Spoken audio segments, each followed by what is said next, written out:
importante dahil dito lang kasabada yung YouTube. Ano? Ano kasi, pagdating sa edukasyon, yung ibang sige, hindi, yung ibang bata kasi hindi masyadong nakapag-aral kasi nga dahil sa kakulangan na sa financial problem din.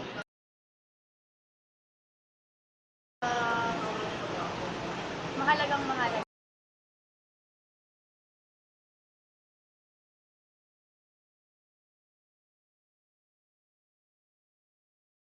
Yan yung hindi, yan yung pag natutunan mo, hindi yan yung maaagaw sa'yo, hindi rin yan mananakaw sa'yo. Yan yung pag pinag-aralan mo na mabuti o sineryoso mo, yan yung hindi sa'yo maaagaw or yung edukasyon na yun, pwedeng makatulong yan. Meron kasi edukasyon na pwede mo ilagay sa pagtulong, ilagay sa basa. Pero ganun pa rin, yun yung edukasyon na kailangan nating mga Pilipino. Edukasyon. Para sa akin, kailangan pagtuunan ng pansin yung edukasyon kasi ayun yung magdadala sa atin. I mean, yung mag-aaral sa atin. Tapos parang, ay, dun din tayo magkakaroon ng kaalaman, parang gano'n. Tapos, iba rin yung pag may pinag-aralan ka. Siyempre, magkakaroon ka ng magandang future. Siyempre marami ka rin makikita na yung sobrang yung bata, wala nang makain.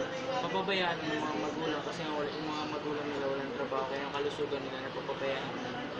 So, magiging malnourished na sila. Feeding Tsaka teamwork, mga seminar din para sa magulang, paano nila dapat pinapakain yung mga anak. Pag mais yung kalusugan natin, mas marami tayong nagagawa. Mas marami tayong nakakontribute sa ating ito. And by that, nakatulong tayo sa pag-nagawa ng ekonomiya natin. Kasi isa yan sa isa sa mahalagang bilang essential sa pagkatao ng isang tao. Kasi kung aanhin mo yung kalusugan mo, aanhin mo or magagawa mo ang ibang bagay, paano mo magagawa sila kung hindi ka ganun ka-healthy, diba? Kung hindi ka ganun ka-healthy, hindi mo kaya maging successful dahil yan, step by step yan. Kapag wala kang energy na pagiging part ng healthy ng buhay mo, pag wala kang energy, hindi mo magagawa yung isang gawain ng sapat o ng mas labis. Lagi yan minimum lang ang magagawa mo. Yung progress mo sa buhay, hindi ganun kabilis. Bali, hindi siya, napaka-ikli niya lang o minsan kasi, ang chances mapunta lang sa wala yung mga ginagawa mo. Kaya dapat, kapag full energy ka, full health ka, maganda yung maganda rin yung practice na ginagawa mo. Kasi kaya